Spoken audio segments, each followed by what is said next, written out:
Good morning, guys. It is a super chilly morning. It's 43 degrees outside, which, coming from such a hot summer, this is like a culture shock. Richard, our rooster, has been crowing for about an hour now because he does not like the cold weather. Anyways, I am off to Walmart and I thought I would take you guys with me. I have to go and pick up some canning jars.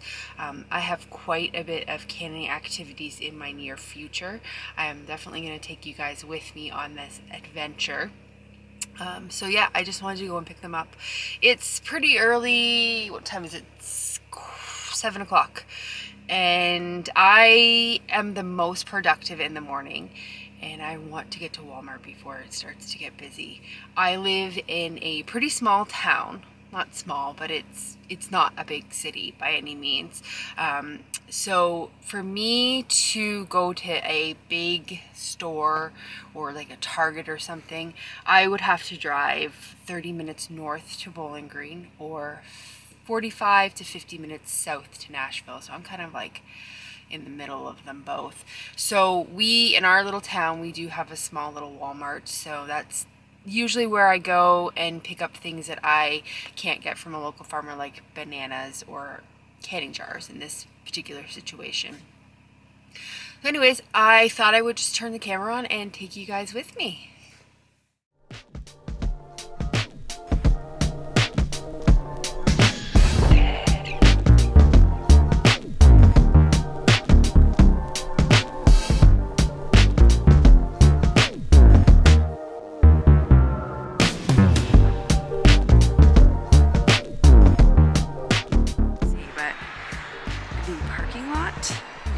Absolutely dead.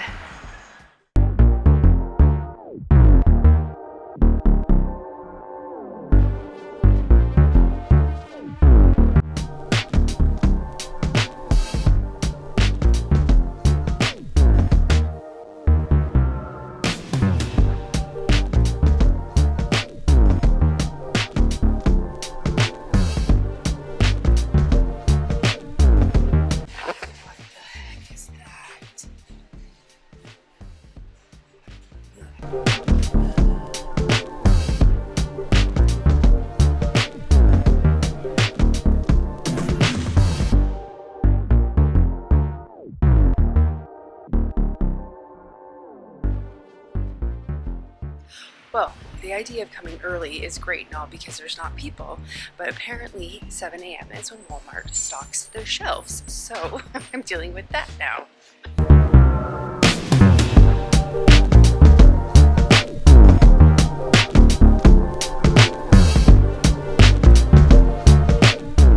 Not seen it this stocked in a long time. Those are some regular amounts, 16 ounce. 32 ounces are $14. All right, so I am back from Walmart now. I am in my garage and I just want to go in my fridge and see what all projects I have kind of to do today. This is my garage fridge. So I have some pepperoncinis in here. Maybe a jalapeno. I don't know what that's, a jalapeno or pepperoni. I'm thinking it's pepperoni. So I want to pickle these. I also have some Sugar Rush peach peppers in here that I also want to get pickled. They are starting to get a little squishy, so I do want to get them pickled up maybe today. I also have a big bag of Anaheim peppers and banana peppers. This is what I'm going to make green enchilada sauce with. I'm going to try to make it stretch a little bit and try to use some banana peppers in with my Anaheims. But this is a huge project because these all have to have the skins taken off and that takes forever.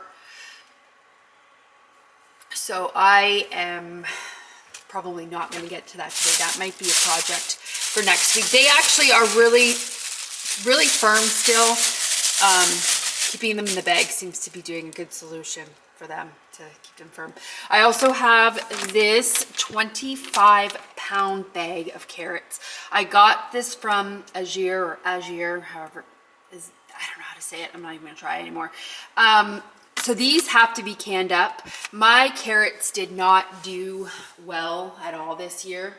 My carrots didn't really produce enough for me this year, so I bought that 25-pound bag in hopes that I can get it canned up and then put that on the shelf for this winter. Steven really enjoys canned carrots more than he does fresh, and I'm fine with it because they are super convenient just to open a bag of carrots up.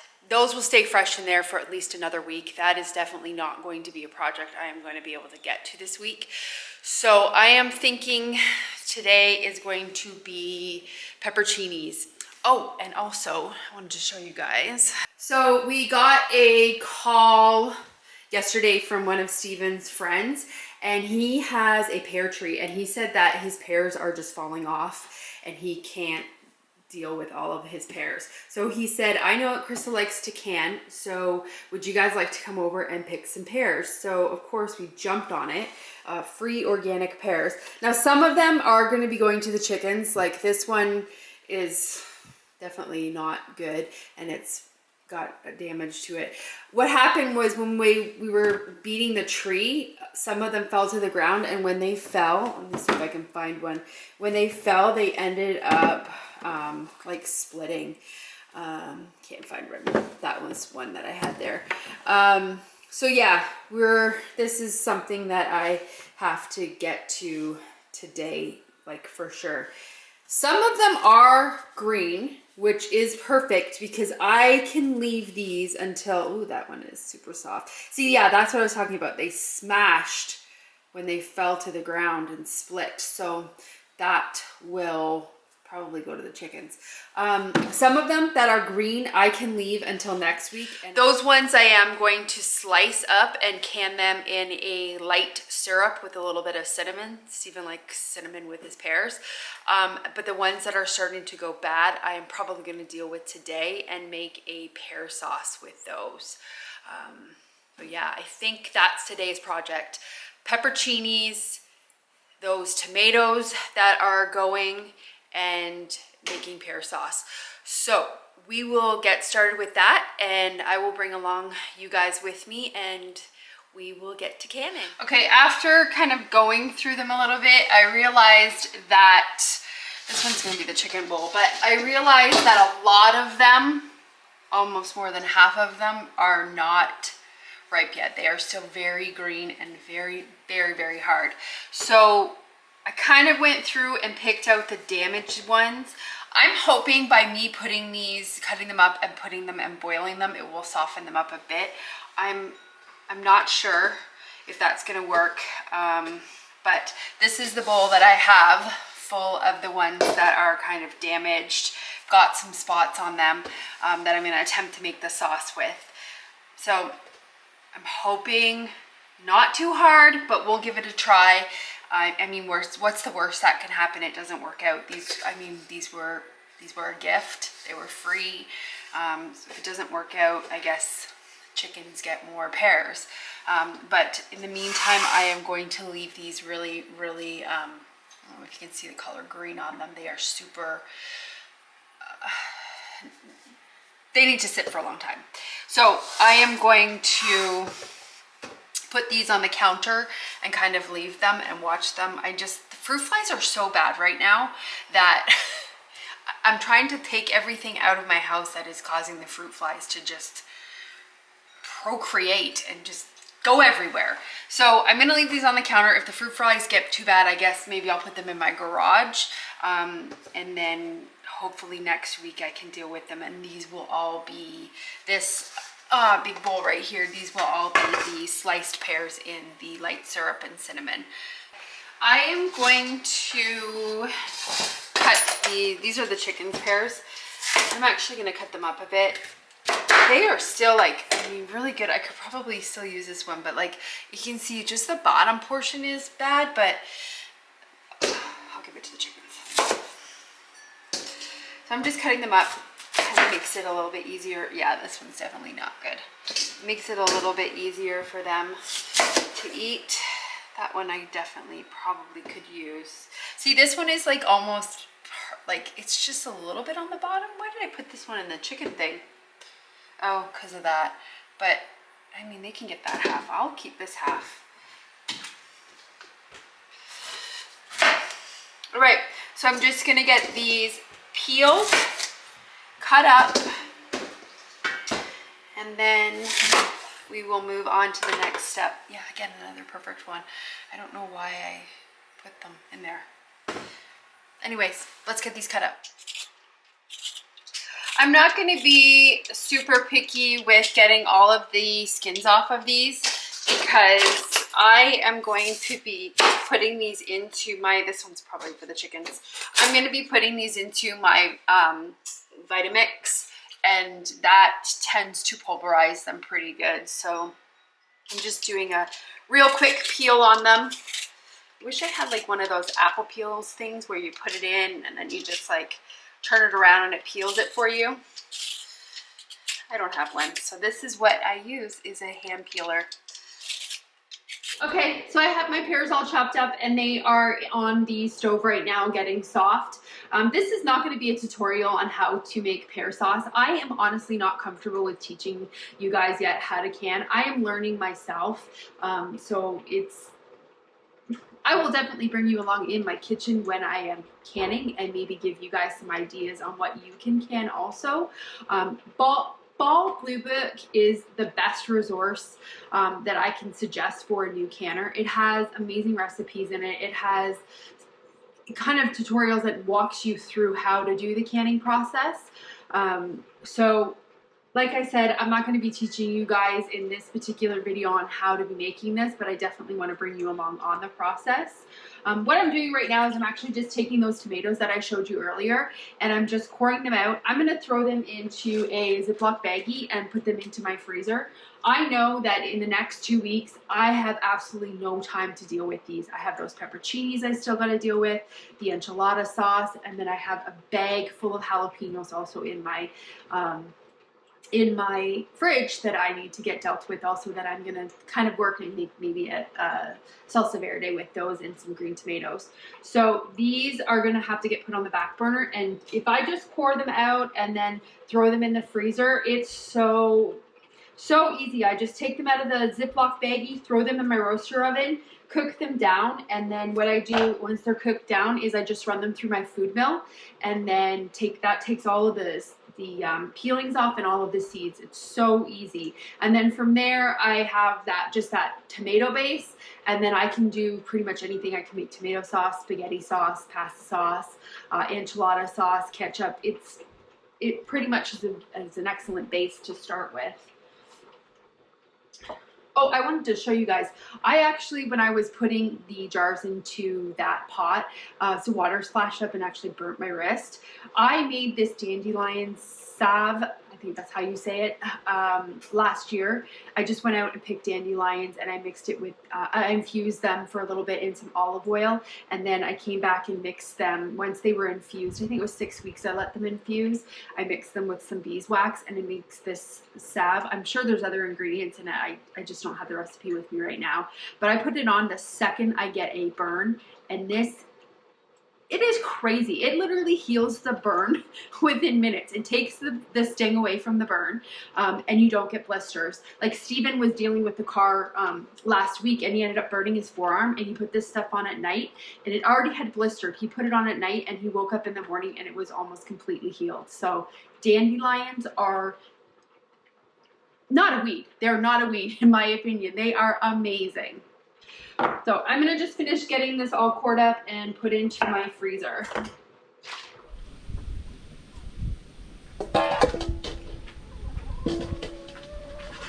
So I thought as the pears were ripening inside, I'd just come out and collect the eggs and give the girls these scraps so that I can get those bowls washed before I make pepperoncinis. But they definitely love their chicken scratch. Her chicken scraps, not scratch. Apparently she's picky and only likes certain ones.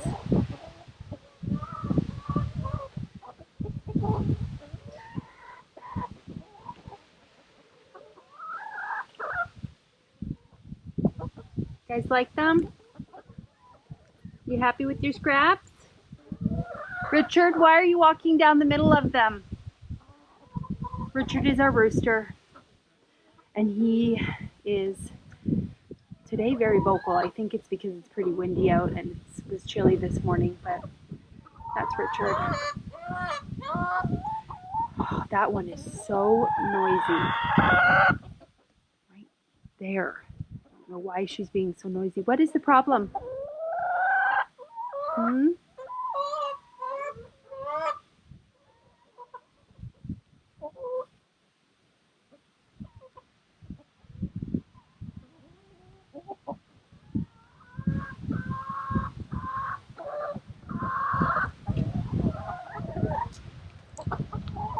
Okay, bye girls. I gotta go inside.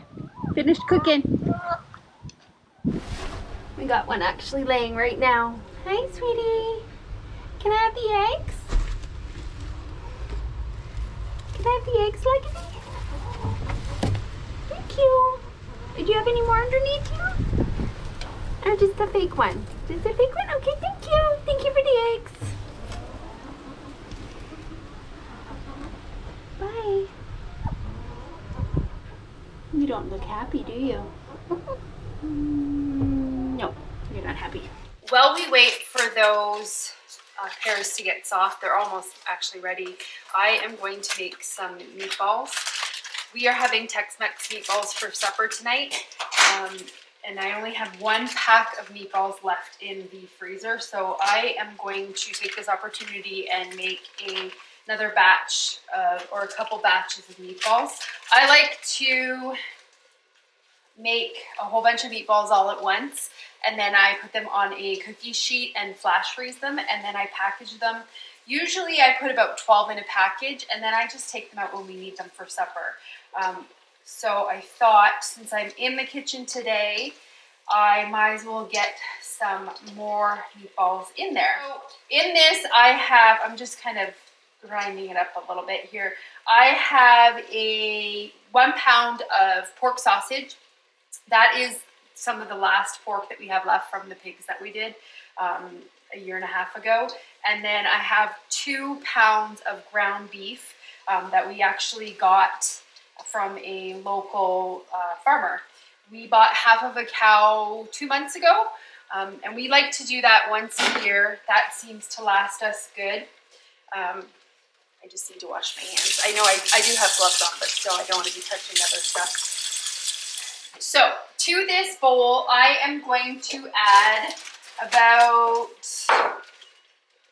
I do have a rough recipe here, but it's not, I'm gonna go off of it a little bit because the recipe that I did make, it only calls for 1 pound, and since I'm using 3 pounds, I've got to triple everything. So in this bag, I have breadcrumbs. These are from loaves of sourdough bread that I made that we never ended up eating the whole loaf. So what I did is I just took what was left of the loaf, put it in the freezer, and then when I kind of got a collection of them, I just took them and threw them into my Vitamix and pulsed them up, and now I have sourdough breadcrumbs, which is, they taste so good. It's amazing.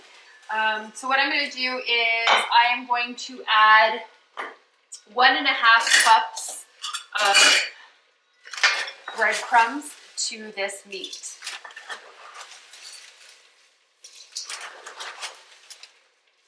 I'm definitely adding more than it calls for, but that's okay.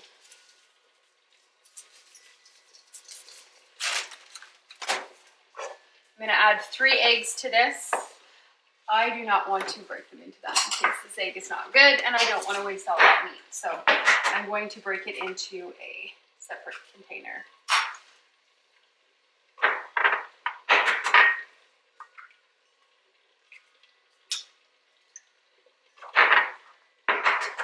I love having farm fresh eggs. So perfect.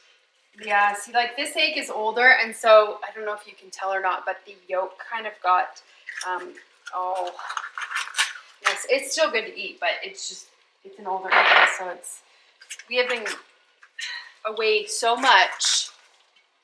Just gotta put this in the chicken bowl. We have been away so much that I just cannot deal with the amount of eggs that we have right now. So I am going to add, it calls for 1 teaspoon of onion powder. Oh, my onion powder is all hard. So I am just going to kind of, I like more onion powder. So I just kind of eyeball it. See if it's what I like. This is so annoying. I'll show you guys in a minute. I'm talking about my onion powder is all hard, but look at huge clump of it.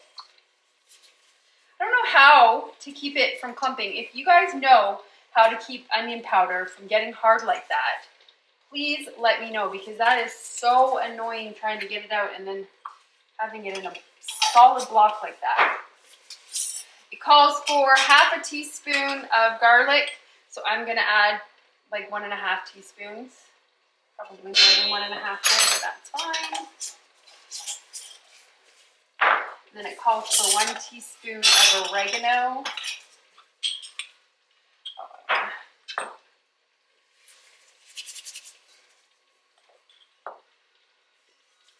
I love oregano. I grew so much of it this year. Okay. Get that all activated in there. And then we need 1 teaspoon of salt. So we will add 3 teaspoons of salt. I've realized lately that I do not season enough with salt. Like I go light on the salt, and I realize that that's probably not a good thing. It calls for a 1/4 teaspoon of pepper. I'm just going to add a teaspoon.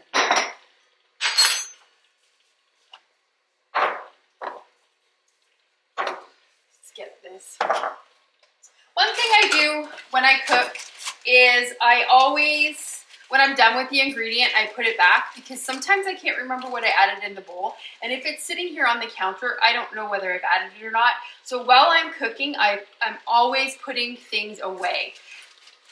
So like I'm done with all the spices, so they went away. I'm done with the breadcrumbs, they're gonna go away. That way I know I already have it in the bowl. I mean, it's obvious that I have the breadcrumbs in there, I can see them. But like sometimes with salt and pepper and things like that, I can't tell if it's in the bowl or not. So this really helps me with my fading memory. That seems to be getting worse. Okay. And so then we are going to add 1.5 cups of milk. So it calls for half of a cup of milk, but because we're tripling it, I'm going to start with 1 cup. This stuff is delicious. This is that raw milk that I get from the local Amish. It's amazing. I am going to start with a piece of oregano in there. 1 cup. And then I will mix it up and see if I like that, if it's gonna be enough milk. That is, you definitely don't want to add too much liquid, because you can't take back liquid. You can always put it in, but you can't take it back. And then I would end up with a mushy meatball, and I don't have any more meat thawed out. So yeah, that 1 cup is perfect.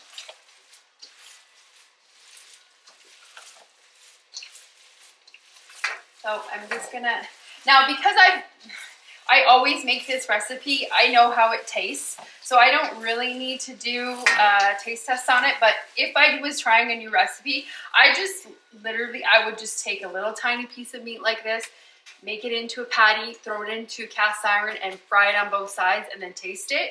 And then if I liked how it tasted, then I would continue to make meatballs. But I already know that this recipe is good, so I do not have to do a taste test. And I don't want to touch that milk with my dirty hands.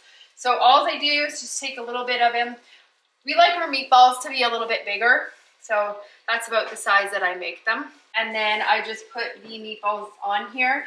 And then once I get the whole tray full, I just throw this into the freezer, flash freeze it. And then once these are all individually frozen, I vacuum seal them into, again, packs of 12. And then that's perfect. It just sits in the freezer until we need them.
done in the kitchen for the day. If you notice, unfortunately, I did not get to those pepperoncinis. It usually happens that way. I get out in the garden and then I completely lose track of time, and that's okay. That's kind of my time that I have in the garden. So pepperoncinis are now bumped to tomorrow's to-do list. I still have to get the Tex-Mex meatballs cooked for supper, and I do want to get a loaf of sourdough bread started for tomorrow. I will take you guys along on a next video while I make the Tex-Mex meatballs. Hoping to get some videos out with some of our favorite recipes. Tex-Mex meatballs is definitely one of them. We are also headed to another car show this weekend, so I am going to take you guys with me and kind of show you how we eat when we are not at home. We have an Instapot, and that thing is my lifesaver when we are living in the trailer at car shows. I call it our car show carny life, because we kind of, well, Steven, he works in the automotive industry, so he is constantly going to different car shows, and when they are in town, I just follow him around and we stay in the trailer, so it works perfect. So anyways, thank you guys so much for watching while I get some of my stuff done today, and I hope you enjoyed the video. If you liked it, give it a thumbs up and subscribe. Again, thank you so much and have a wonderful day. Bye guys.